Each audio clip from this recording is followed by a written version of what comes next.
Transportation Secretary Pete Buttigieg is over his head. And we've been saying this so long, haven't we? This string of derailments now after the airline disaster. I don't know what it takes. I think the word derailment, it's almost a metaphor for Buttigieg right now. Here's what bothers me about it. Obama tried to solve this problem. He knew that we were a century behind in technology dealing with braking systems on trains. So he said, let's put this in place. And he had it working. And then Trump comes in, does away with it. But 5 years later, almost 5 years later, Buttigieg has done nothing. He's done nothing, even though the previous administration laid out what the problem was and said, this is a big problem. And you know, 3 or 4 days after that big derailment in East Palestine, Ohio, he goes on cable news. They talk to him. They do a whole interview with him. Not once do they mention that train derailment. Not once did they mention the big toxic cloud over that city. And this was days after it happened. He had not yet made a public statement about it. And that was actually The Nation did a phenomenal article talking about how this guy doesn't get it. He had to be forced publicly and shamed into finally even addressing that this thing happened. Why is the media and why is the Democratic Party protecting him? I mean, is it, if the first thought you have, well, he's gay. Nobody wants to attack him because he's gay. The truth is, there are hundreds of gay politicians and people in bureaucracy that could do this job very competently. So it's not that. I mean, you have to call it out what it is. You can't just get hung up on the fact that he's gay. Well, he's gay, okay? Big deal. There are plenty of gay people that would do a fantastic job with what he's doing.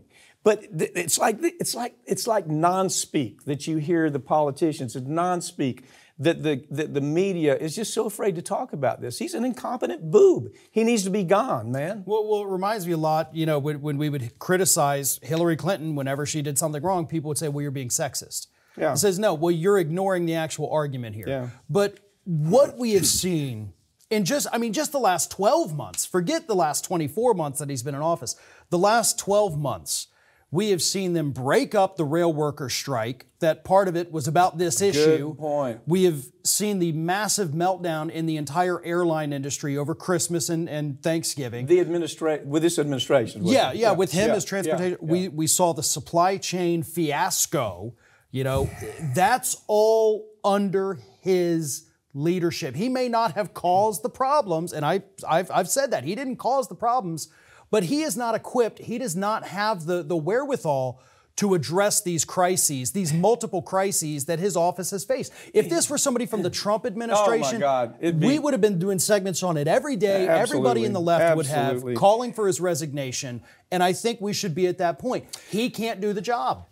So what we hear is, oh, well, it's the CEOs of the companies. The CEOs of the airline company, the CEOs of the rail company. No, it's his job to make sure they do their job. He's been here for more than 4 years now, and it just is not happening. It's just not happening. Here's the problem.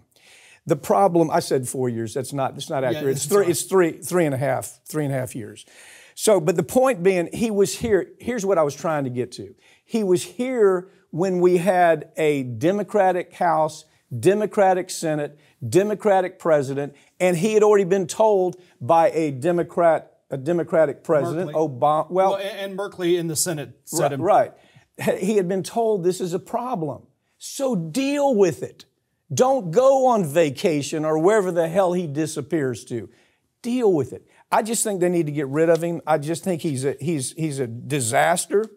And it's like, I'm tired of hearing, gee whiz, it's not his fault, it's the CEO's company. That is a ridiculous argument when you consider that his job is to regulate. Well, and look, the CEOs, their hands are not clean, but we talk about that all the time. Yeah. We're well aware of that. Trump, he repealed the Obama-era rule, which was already not very good.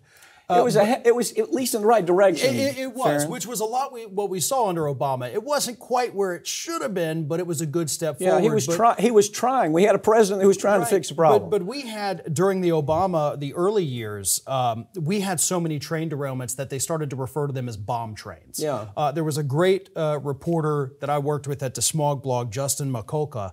He was writing about train derailments and explosions nearly every day.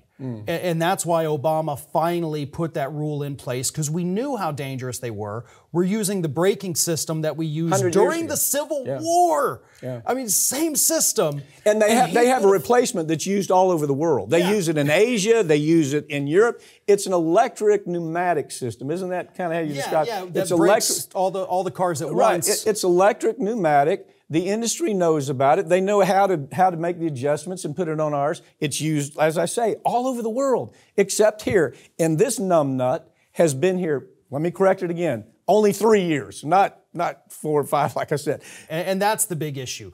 You can spread the blame if you want to say the CEOs. We know what they did. We know what Trump did. Dirty operators. But he also knew what they did, knows what they do. He could have solved this problem. He could have put it in motion to get back to where we had been under Obama. He failed to do it. He failed to take action on the airliners. He let them do what they're doing. Failed us on the supply chain. Just failures across the board. There's not a single accomplishment this man has done. Why is corporate media giving him a free ride? In your opinion, why? I'm interested to know. Am I just so far off on the fact I just think they're afraid to criticize him because he's gay? I think they're afraid to criticize him because they think he's going to be the 2024 Democratic nominee. Oh, good Lord. Let's hope not for the Democrats, because I'd love to see some Democrats win.